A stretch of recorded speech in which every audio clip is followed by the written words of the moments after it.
Chers frères et sœurs bien-aimés dans le Seigneur, donc hier nous entendions le récit de la nativité de notre Seigneur dans la version de Luc. Et nous avons vu le souci historique de Luc de situer Jésus dans le temps des hommes. Jésus n'est pas un météore. Il a pris une forme humaine dans une concrétude historique particulière que l'on peut même de manière profane situer. Il est né sous Auguste, l'empereur romain. En ce moment, Quirinius était gouverneur de Syrie. Il y avait un recensement que l'on connaît aujourd'hui de manière très avérée. Et ce recensement a été l'occasion pour que Joseph quitte la Galilée, qu'il descende en Judée et qu'il se fasse recenser dans sa terre natale, la maison du pain à Bethléem. Et c'est là, conformément aux Écritures et aux prophètes, que Jésus va naître. Et nous avons, frères et sœurs bien-aimés, quelque chose de particulièrement marquant dans ce que Luc nous disait hier. Dieu vient prendre forme dans la condition humaine, dans une histoire particulière, quelle qu'elle soit collective ou individuelle. Dieu vient prendre place dans le cœur, le creux même de notre histoire. Et ce faisant, le but, c'est de nous transformer d'une manière parfaite en lui, nous l'avons dit, frères et sœurs d'amour. Et ce faisant, le but que Dieu vise, c'est de nous accorder cette plénitude de vie en prenant notre humanité. Il se communique de manière pleine, totale à elle et naturellement nous transforme progressivement en lui. Aujourd'hui, nous écoutons la version de Jean. Saint Jean, nous voyons l'aigle. L'aigle, il va plus loin, il monte plus haut. D'où vient Jésus en fait? C'est vrai qu'il est né de la lignée de David, son père était Joseph. C'est vrai qu'il était dans une concrétude historique réelle, palpable, mais il vient de plus loin. Au commencement était le Verbe. Au commencement était le Verbe. Le Verbe était auprès de Dieu. Et le Verbe était Dieu. Alors, dans la traduction grecque, frères et sœurs bien-aimés, il y a quelque chose de particulièrement fort, c'est que Jésus n'est pas auprès de Dieu, comme le français tente de le traduire. Jésus est en Dieu, n'est-ce pas? Il est pour Dieu, il est en Dieu. Enfin, c'est ce que ça signifie. En fait, Jésus est Dieu. Et justement, Jean va le traduire dans les versets qui viennent. Tout a été créé par lui, et rien de ce qui a été créé n'a été créé sans lui. Nous voyons, frères et sœurs bien-aimés, que si nous sommes particulièrement amenés à contempler l'enfant de la crèche, c'est bien parce qu'il y a eu un décret éternel qui vient de plus loin et d'infiniment plus loin dans le cœur de Dieu pour qu'il vienne justement restaurer notre véritable humanité en lui. Au fond, qu'est-ce que Saint Jean dit, frères et sœurs bien-aimés? Il dit que la vie de l'homme, la vie de la terre, c'est la vie du ciel en définitive.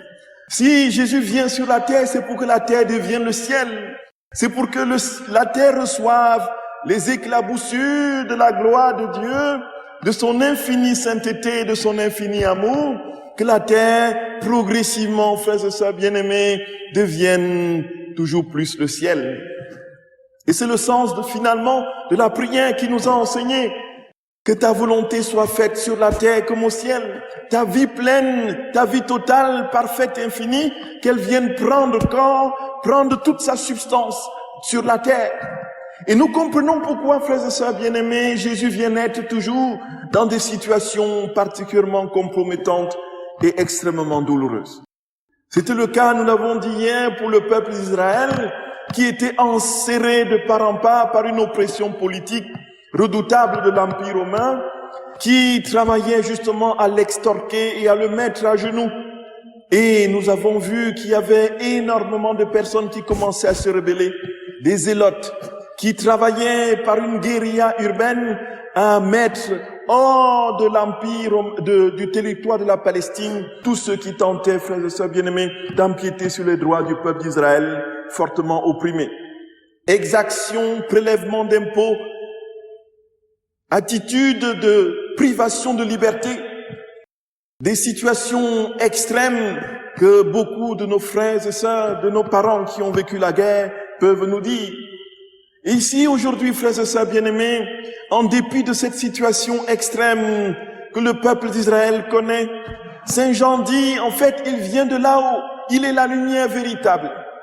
Et nous sommes quasiment, nous le disions, dans le même contexte, bien plus encore peut-être, puisque nous sommes oppressés spirituellement, moralement et psychologiquement, incapables de nous mouvoir dans une liberté d'enfant de Dieu que la grâce infuse au tréfonds de l'âme, tout simplement parce que les peurs multiples nous enseignent, qui culminent, nous l'avons dit, sur la peur de la mort.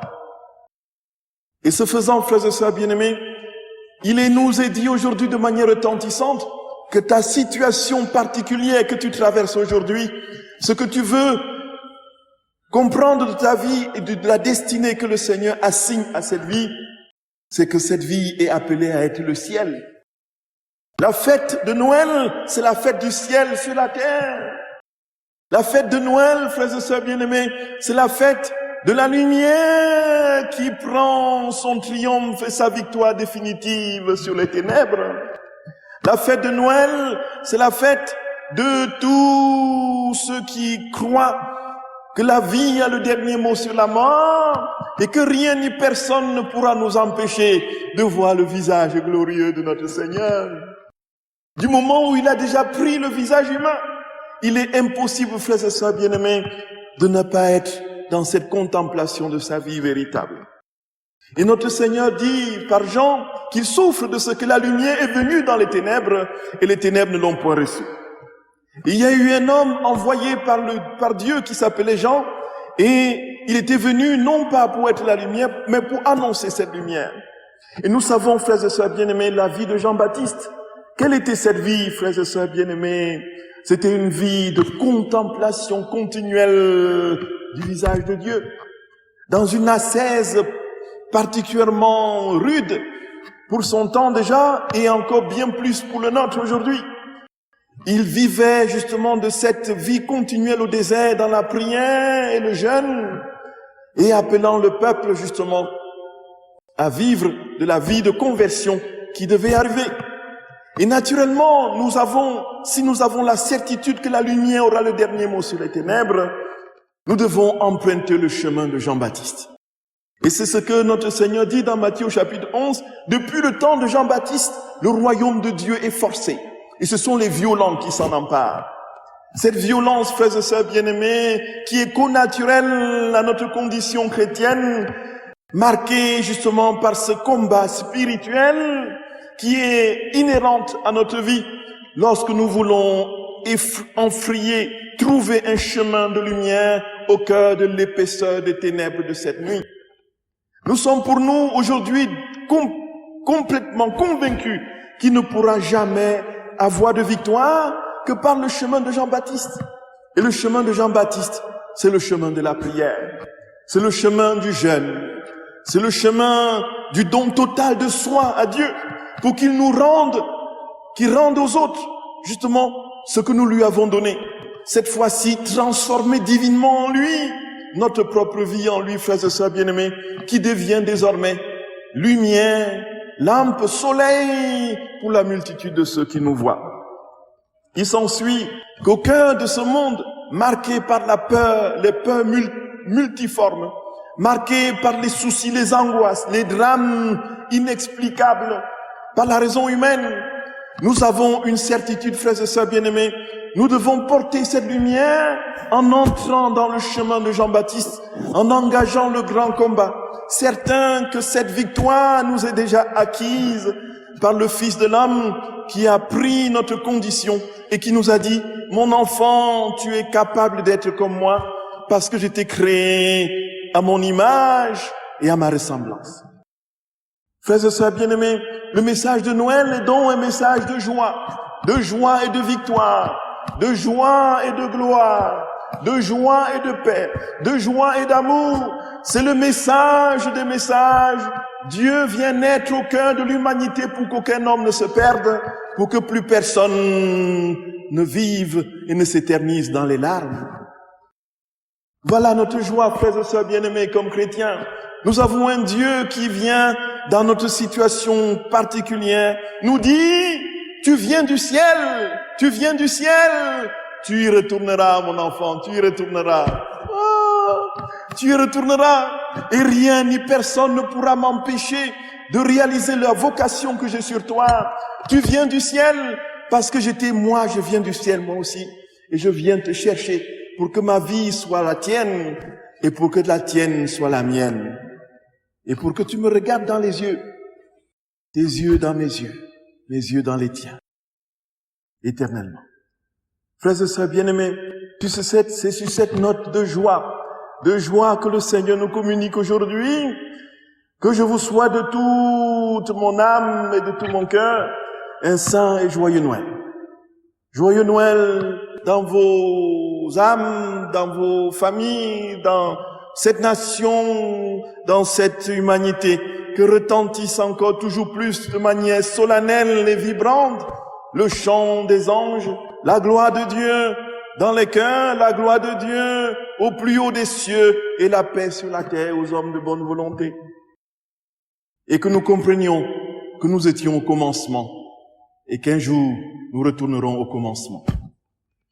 Paix et joie, frères et sœurs bien-aimés, joyeux Noël à vous de tout cœur, encore une fois, joyeux Noël. Paix et joie, quoi qu'il arrive, avançons confiants, déterminés, à embrasser notre Jésus éternellement. Soyons certains qu'il est là et que rien ne nous décourage, quel que soit ce que nous rencontrons comme épreuve. Joie éternelle, paix et joie éternelle dans la crèche de Bethléem, joie éternelle dans nos âmes, jusqu'à ce que nous soyons définitivement confondus à cette joie, pour les siècles des siècles. Amen.